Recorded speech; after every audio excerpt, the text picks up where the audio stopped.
1000 பேர் 1000 ரூபாய் திட்டம் சொல்லி கிட்டத்தட்ட 8 வருஷம் ஆச்சு. 1000 பேர் 1000 திட்டத்துல எத்தனை பேர் சேர்ந்திருக்காங்க தெரியுமா? இது வரைக்கும் 209 பேர் 8 வருஷத்துல. இதை சொல்வதற்கு உனக்கு தகுதி இருக்கான்னு கேட்காதீங்க. நான் மாதம் 2000 ரூபாய் சாட்டையின் வருமானத்திலிருந்து நாம் தமிழ் கட்சி கொடுத்தாருங்க.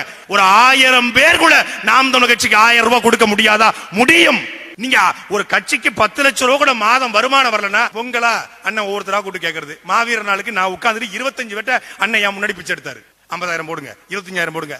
இந்த 1000 பேர் 1000 ரூபாய் திட்டம் நம்மகிட்ட இருந்தா யாரிடத்திலும் கை நீட்ட வேண்டிய தேவை கிடையாது.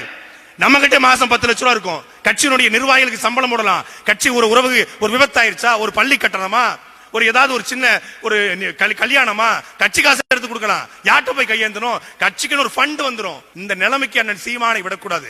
நம்ம வெல்ல போறோம், கோட்டையை பிடிக்க போறோம், அதெல்லாம் அடுத்த கட்டம். முதல்ல கட்சிக்கான வருமானத்தை இந்த 1000 பேர் 1000 ரூபாய் திட்டத்தின் மூலமாக கொண்டு வாங்க.